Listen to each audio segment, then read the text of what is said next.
Funding for Market Journal is provided by the Nebraska Soybean Board.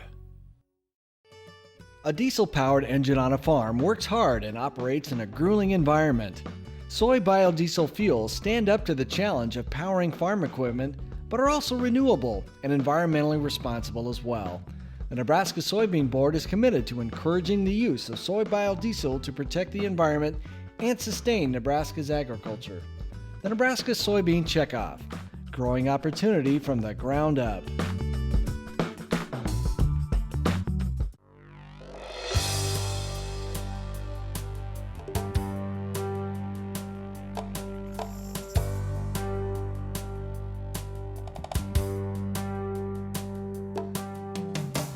Market Journal, television for agricultural business decisions, is a presentation of the University of Nebraska-Lincoln's Institute of Agriculture and Natural Resources.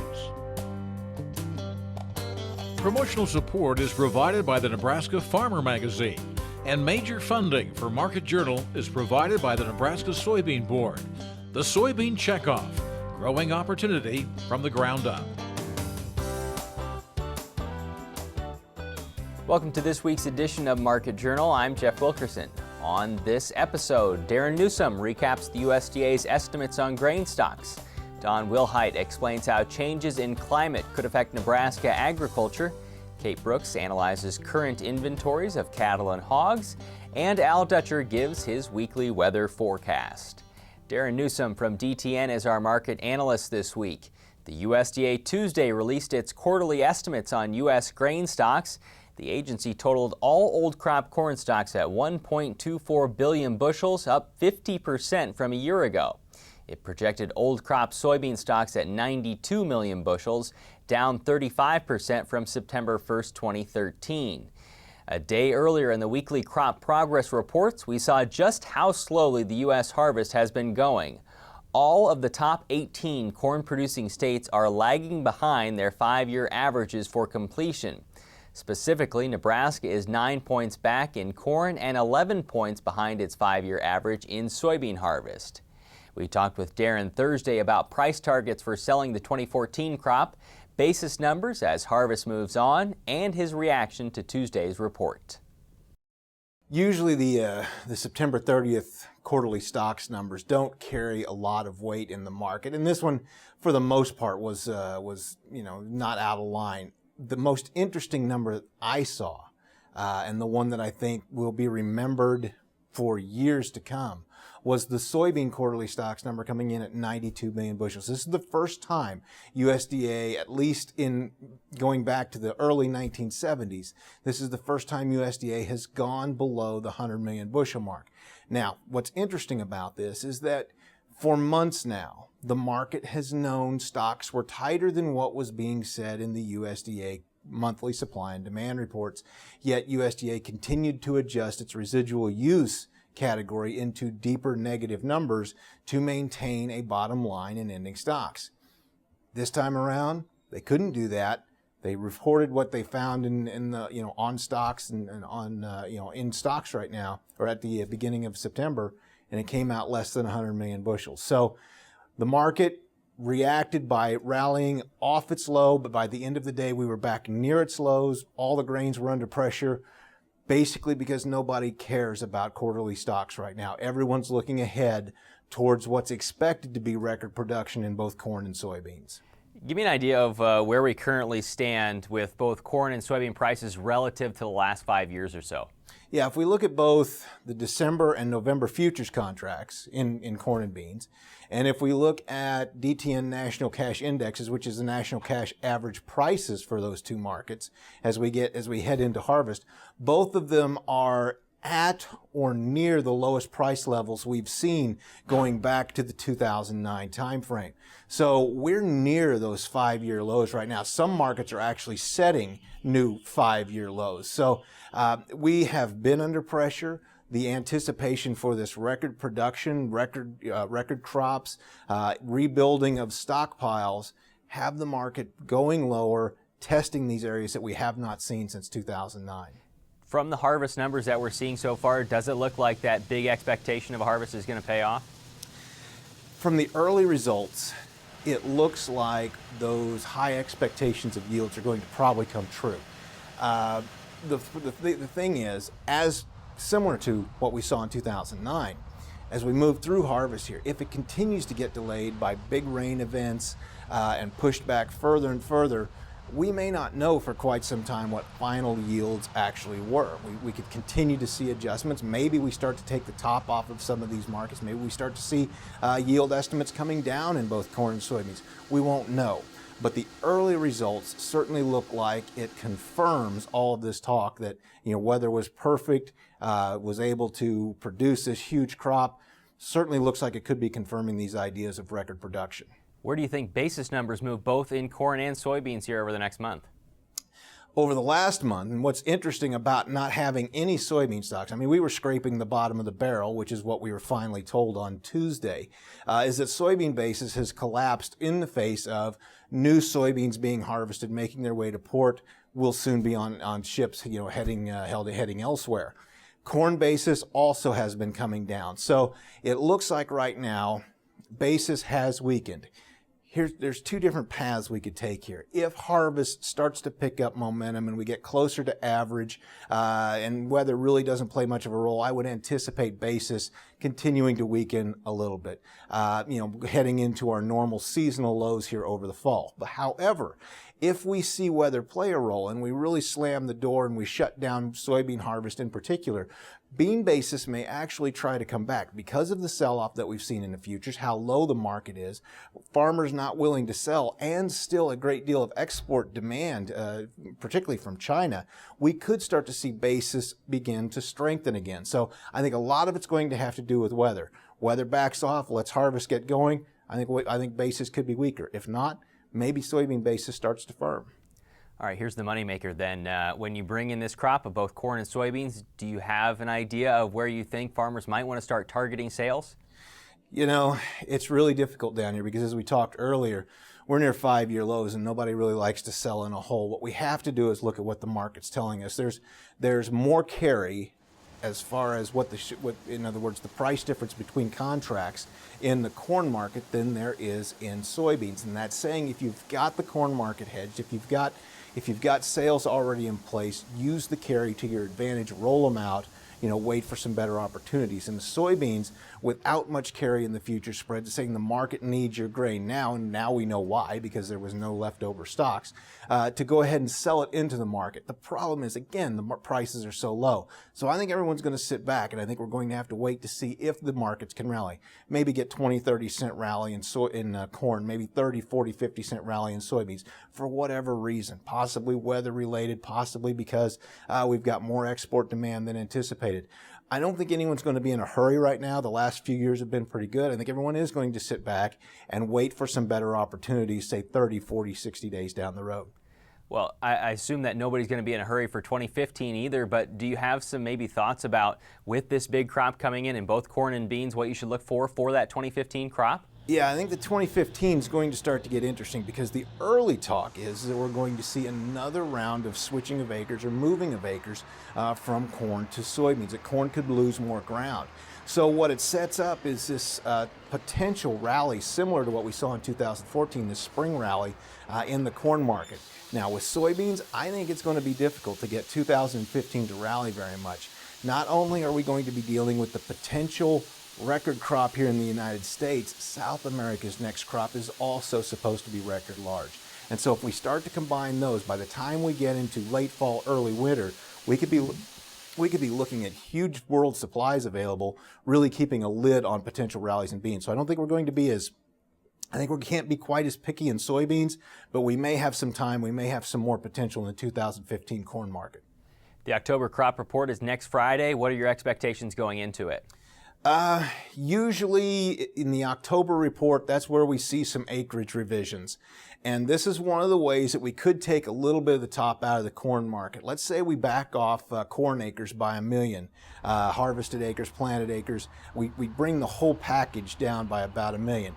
That will buffer, or at least it'll offset some of the anticipated increase in national average yield. So I think we could see, it's possible that we could see corn production backed off slightly, meaning then that September could have been the most bearish number that we saw as far as production, ending stocks, and so on. On the soybean side, it may be just the reverse. We could actually see, maybe acres holding relatively firm, not changing all that much, but yield bumping up a little bit. So we could actually see soybean production going up a little bit more. Neither of those two scenarios would be that surprising in this October report.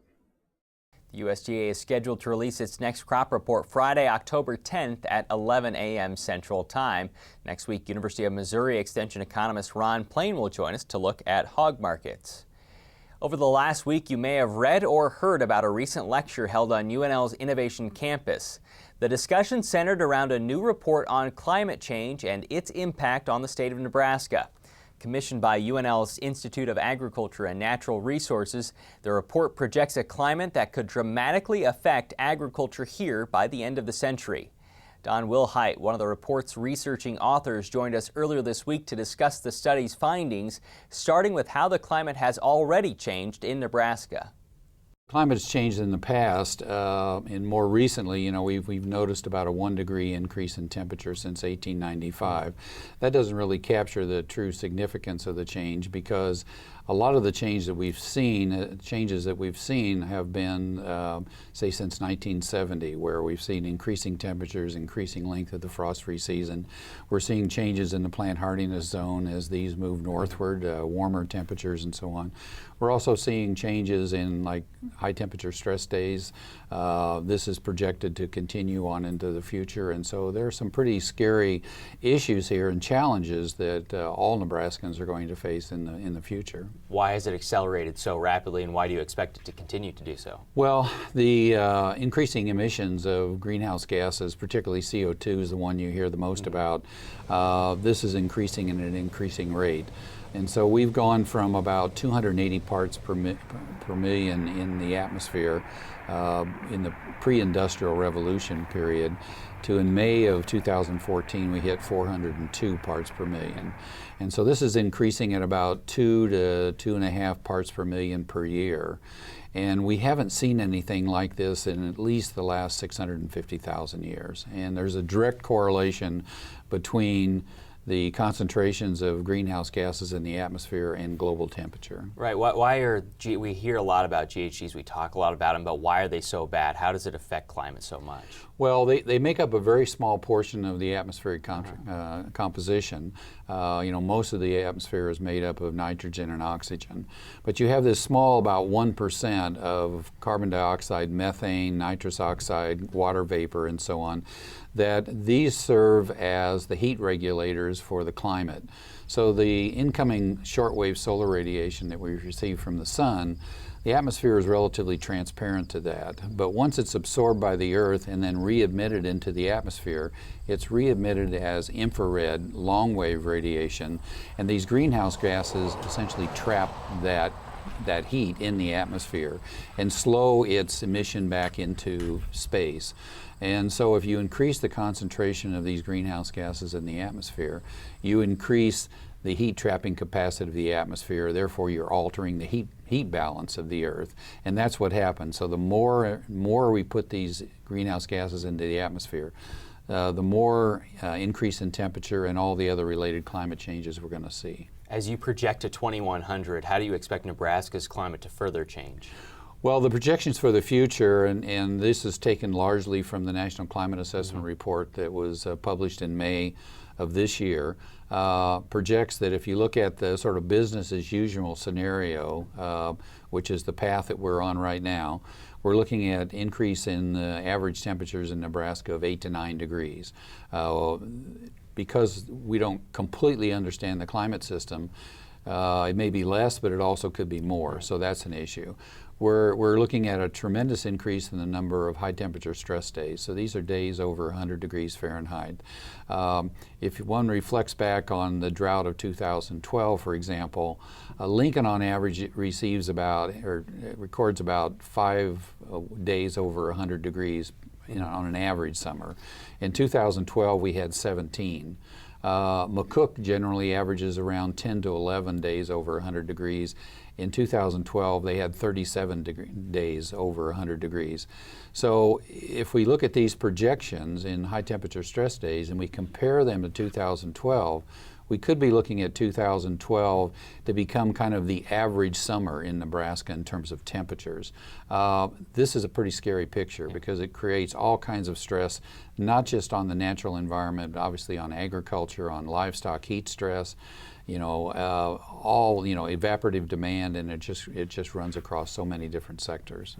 What can people do to, without policy, what can people individually do to limit climate change? Well, I think individually, a lot of this begins with the individual. We all need to be looking at how we can reduce our carbon footprint. And so this is sort of all aspect of your daily life, the kind of car you drive, where you set your thermostat, all of those kinds of things. But it's really important that we begin to influence and have higher expectations of our elected officials, because there's been a lot of ignoring of this issue from a science perspective at the local level as well as at the national level, and not so much globally. Most countries are coming together around this issue. It's unfortunate that in the U.S., instead of discussing how we're going to change in terms of our energy efficiency and how we're going to change our release of or increasing emissions of greenhouse gases, there's still a lot of discussions about whether or not humans are part of this picture or not. And the data shows clearly that we are. And so we need to get past that and start looking at solutions rather than sort of, engaging in a political debate. The full report on climate change implications for Nebraska can be found online. We'll link to it through the Market Journal website. The October Nebraska Farmer says Liberty, a newly released switchgrass variety, has big potential as a biomass crop for producing biofuels. This month's cover story explains that Liberty is the first perennial grass variety bred specifically for biofuel production. It was developed by UNL and USDA scientists, including Rob Mitchell of Lincoln. Liberty is the primary biomass crop being evaluated in a 7-state project that seeks to develop a Midwestern system for producing advanced transportation fuels using perennial grasses grown on marginal lands. You can read more about Liberty and the research project in the October Nebraska Farmer. UNL Extension livestock economist Kate Brooks joined us earlier this week to analyze the current picture for both cow and pig herds. Those two sectors account for more than 80% of soybean meal consumption in Nebraska. In its quarterly Hogs and Pigs report released last week, the USDA estimated the size of the U.S. inventory at 65.4 million head. The total is down 2% from a year ago, but up 6% from June. We already know that the country's holding of cattle and calves is the lowest since the USDA began tracking such data in 1973. We talked with Kate Tuesday morning. We've continued to see declining cattle numbers in the U.S. 2014 was another decline. The new report will come out January 1, 2015.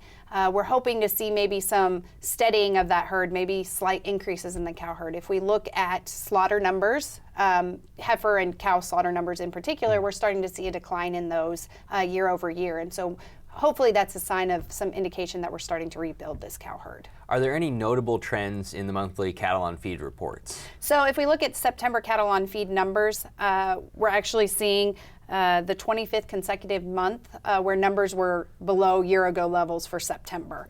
If we look at placements and marketings for September, again, we saw those lowest numbers that we've seen since back to when we started reporting those numbers in 1996. So continuing to see some declines in cattle on feed numbers, continuing to see that tightness in supply. What about specifically for Nebraska? Anything to note? If we look at Nebraska, Iowa, and add in South Dakota there, while the U.S. cattle on feed numbers continue to be declining, we've actually seen increases in cattle on feed numbers for September and previous months over year-ago levels. So starting to see maybe some movement of that cattle on feed number to the north. Any reason behind that? A lot of that's probably more of efficiency. We're located, we have a lot of small farmer feeders in Iowa, access to distillers grains here in Nebraska. So maybe seeing some input efficiencies in the northern region. You mentioned the cattle inventory report that we'll get next January. What are you hoping we see there? Some sort of a climb, or at least an indication that there's a bottom in place? Yeah, hopefully, hopefully the report that came out in 2014 was actually that bottom, and maybe we'll start to see some increases in our numbers here in 2015, showing us that we're starting to increase that herd. These things in mind, give me an overview of where the markets currently stand for prices. Feeder calf prices are at all-time highs, continuing to see strength in those. Typically, we see feeder calf prices starting to dwindle a little bit here in the fall. We're not seeing that. We're still seeing some strength in those feeder calf prices. Supply is tight. As we move into fed cattle prices, we've been seeing some volatility. Not quite sure, there's about a $10 volatility there over the last several weeks. Wholesale prices have been declining, and so fed cattle prices, still well above year-ago levels, but still seeing some volatility there. Let's look at the hogs and pigs number. The quarterly hogs and pigs report came out last week, 65.4 million head. But tell me, kind of how you're looking at this from an economist perspective on the porcine epidemic diarrhea virus. The porcine epidemic virus has affected pig numbers for the last 17 months. As we look at the USDA's estimation for 2015 hog slaughter, they're looking at 2015 hog slaughter to be above this year levels, but it's still below 11, 12, and 13 numbers. If we look at farrowing intentions, it looks like producers are looking at those market signals, looking at those higher prices, those declining feed costs, and actually looking at expanding. Farrowing intentions for the coming months was about 4% above year-ago levels.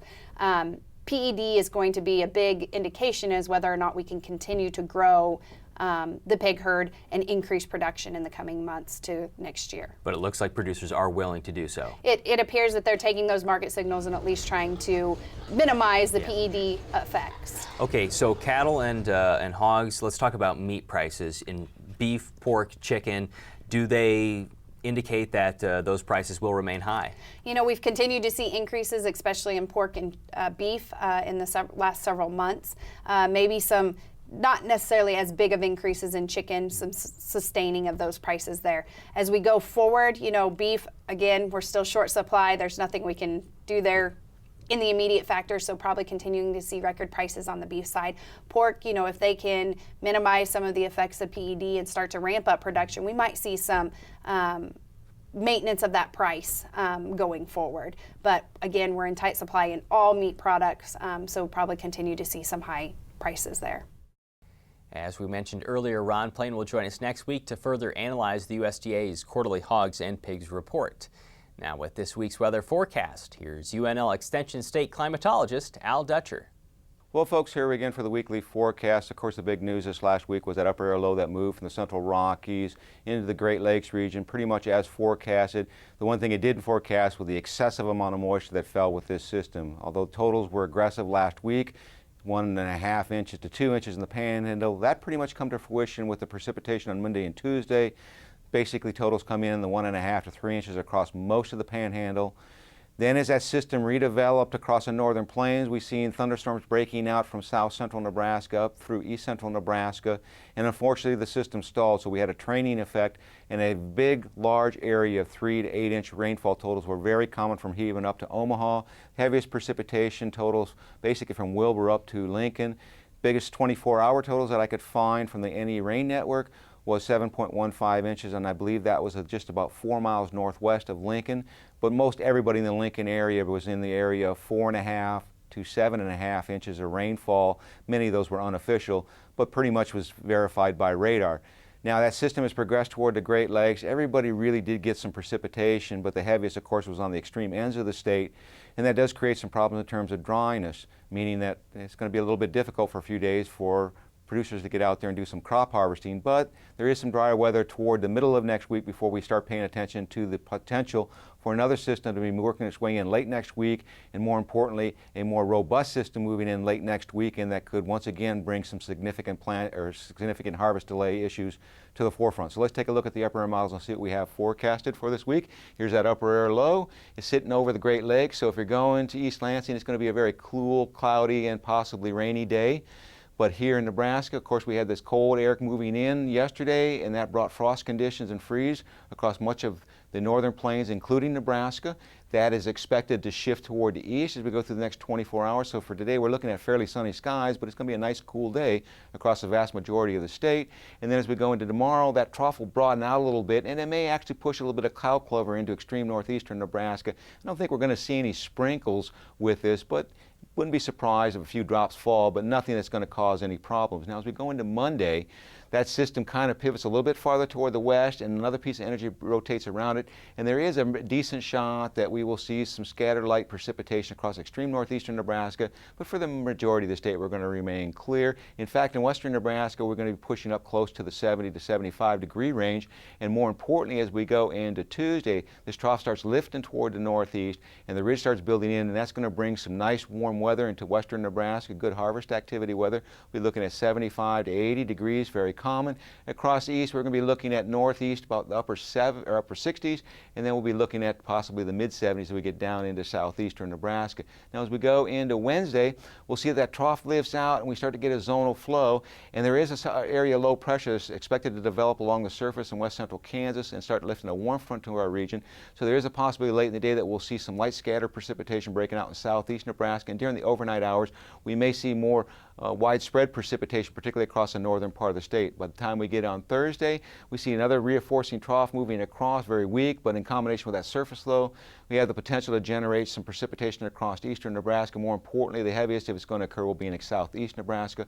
And then as we get into Friday, we see this trough even digging deeper, and another piece of energy coming down the pipeline looks to develop a rather significant low pressure system over the central plains with heavy precipitation possible. Now, as we look at the 7-day forecast in terms of temperatures, cool this weekend, gradually warming into more seasonal temperatures during the middle of the week before we start to see a cool down by next weekend. And then we are looking from this next Thursday to the following Tuesday below normal temperatures, and once again with that low coming in above normal moisture. Thanks, Al. Today's interviews can be found on the Market Journal website and through the newly updated Market Journal mobile app.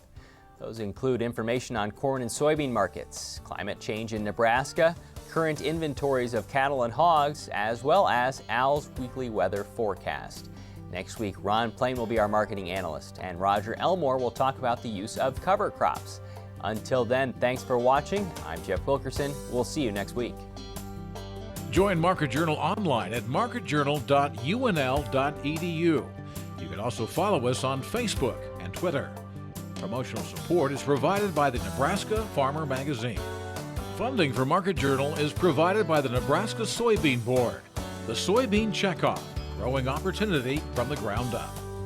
Market Journal is produced by the University of Nebraska-Lincoln's Institute of Agriculture and Natural Resources.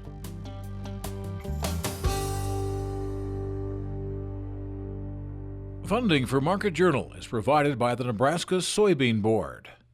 Soybeans are found on dinner tables around the world. Some form of the soybean is found in baby foods, snacks, cooking oils, and many other food items eaten daily. And soybeans provide the protein in the diets for livestock and fish. The Nebraska soybean farmers support research to develop new soy-based products for foods, livestock, and industrial uses through their checkoff dollars. The Nebraska Soybean Checkoff, growing opportunity from the ground up.